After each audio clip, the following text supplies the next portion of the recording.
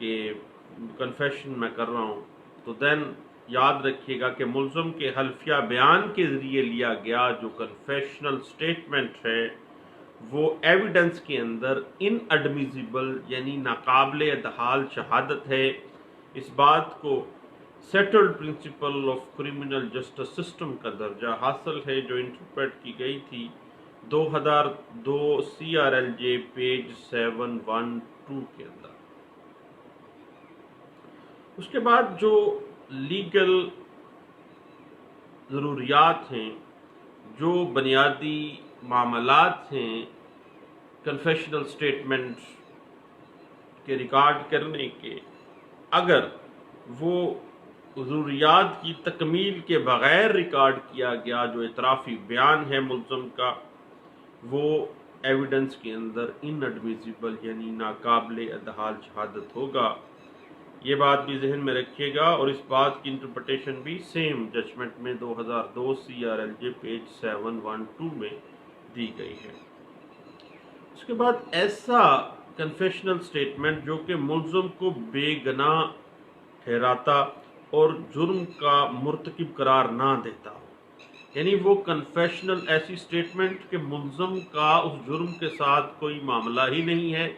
اور جو کنفیشنل سٹیٹمنٹ دے رہا ہے وہ یہ دے رہا ہے کہ میں نے تو یہ جرم کیا ہی نہیں ہے، تو دین ایسی کنفیشنل سٹیٹمنٹ کبھی بھی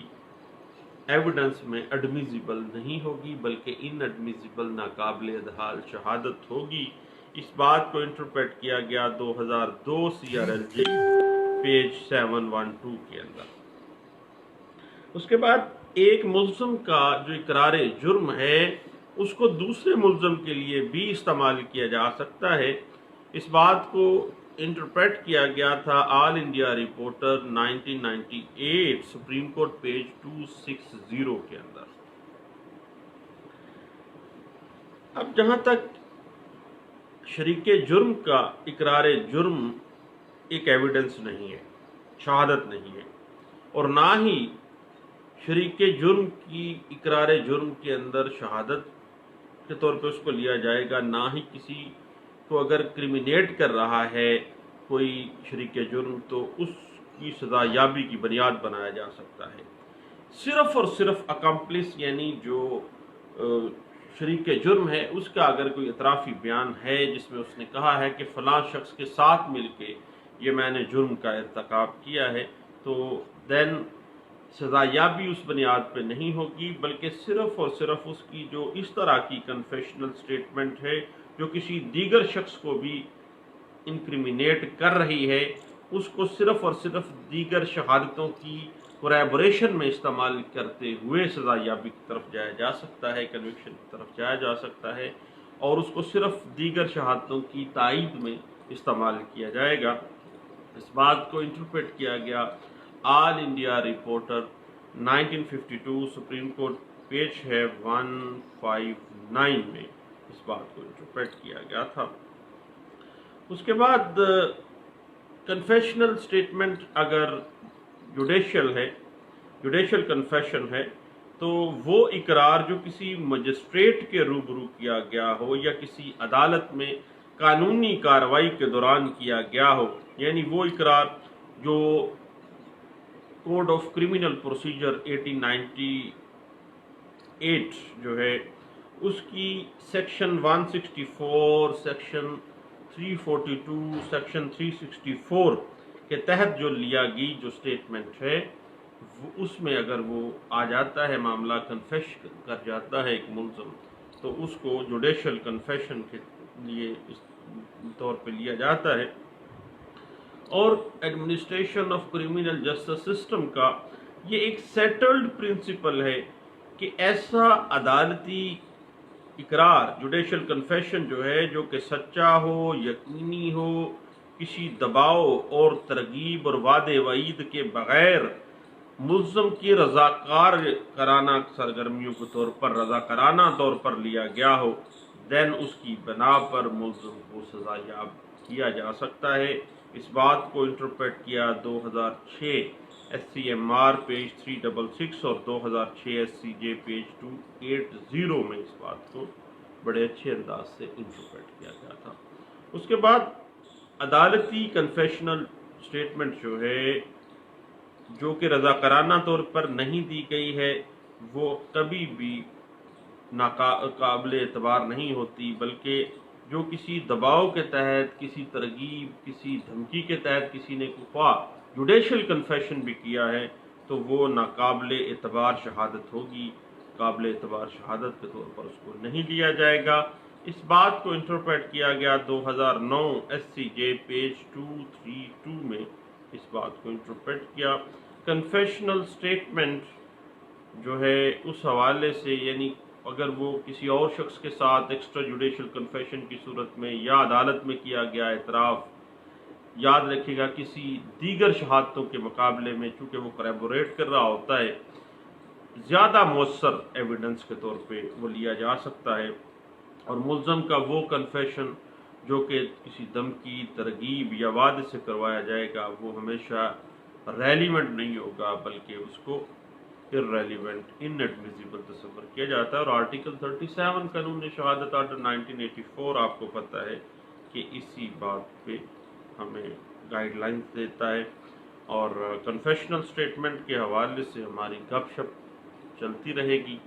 دعاؤں میں یاد رکھیے گا۔ تھینک یو، اللہ حافظ۔